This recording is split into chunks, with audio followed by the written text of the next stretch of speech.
നമസ്കാരം, മലയാളി വാർത്തയിലേക്ക് സ്വാഗതം. ഇന്ന് രാവിലെ തന്നെ ഏറെ ദുഃഖത്തിലാഴ്ത്തിയ ഒരു ദൃശ്യം നമ്മൾ കണ്ടിരുന്നു. സ്വന്തം വീടിന് മുന്നിൽ തന്നെ കാട്ടാനയുടെ ചവിട്ടേറ്റ് മരിച്ച ഗൃഹനാഥന്റെ ആ ദൃശ്യങ്ങൾ നമ്മളെ വല്ലാതെ തളർത്തുകയായിരുന്നു. വയനാട് പടമലയിലാണ് കാട്ടാനയുടെ ആക്രമണത്തിൽ ഒരാൾ മരിച്ചത്. സംഭവത്തിൽ വനംവകുപ്പിനെതിരെ രോക്ഷം കൂടുകയാണ്. ഇപ്പോൾ നാട്ടുകാരടക്കമുള്ളവർ വലിയ രീതിയിലുള്ള പ്രതിഷേധം സംഘടിപ്പിച്ചിരിക്കുകയാണ്. വനംവകുപ്പിന്റെ കെടുകാര്യസ്ഥതയാണ് ഒരു ജീവൻ നഷ്ടമായത്, അതിനിടയാക്കിയത് എന്ന പൊതുവികാരമാണ് വയനാട്ടിലെ നാട്ടുകാർക്ക് ഇപ്പോൾ ഉള്ളത്. കടുത്ത പ്രതിഷേധത്തിലാണ് നാട്ടുകാർ. അജിയുടെ മൃതദേഹം ഏറ്റെടുക്കാൻ തയ്യാറല്ല എന്ന് പറഞ്ഞാണ് പ്രതിഷേധം ഘടിപ്പിക്കുന്നത്. കർണാടകയിൽ നിന്നുള്ള റേഡിയോ കോളർ ഘടിപ്പിച്ച ആനയാണ് വയനാട്ടിൽ ഇറങ്ങിയത്.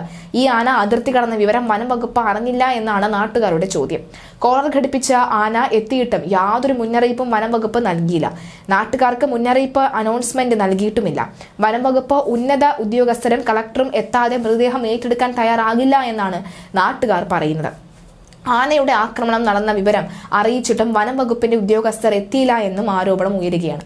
അതേസമയം കാട്ടാനയുടെ റേഡിയോ കോളർ സിഗ്നൽ നൽകാൻ കർണാടക തയ്യാറായില്ല എന്നാണ് കേരളം വനംവകുപ്പ് ഇപ്പോൾ ന്യായീകരിക്കുന്നത്. പലതവണ കത്തയച്ചിട്ടും ആന്റിനെയും റിസർവറും ലഭ്യമാകിയിട്ടില്ല.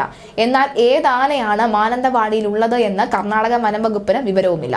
കേരളത്തിലെ വനംവകുപ്പുമായി സംസാരിച്ച് വരികയാണെന്നാണ് കർണാടക PCCF സുഭാഷ് മാൽഖഡെ പറയുന്നത്.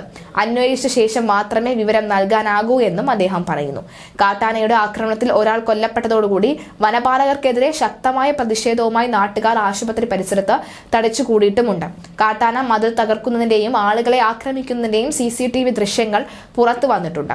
റേഡിയോ കോൾ ഘടിപ്പിച്ച കാട്ടാനയുടെ സാന്നിധ്യം തുടരുന്ന സാഹചര്യത്തിൽ മാനന്തവാടി നഗരസഭയിലെ കുറുക്കമ്മൂല, കുറുവ, കാടാൻകൊല്ലി, പയ്യമ്പള്ളി ഡിവിഷനുകളിൽ നിരോധനാജ്ഞ പ്രഖ്യാപിച്ചു.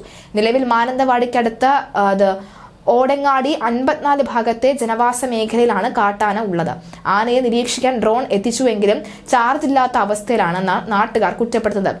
പയ്യാമ്പള്ളി ചാലിഗത പനച്ചിയിൽ അജീഷ് എന്ന 47 വയസ്സുകാരാണ് ആനയുടെ ആക്രമണത്തിൽ കൊല്ലപ്പെട്ടത്.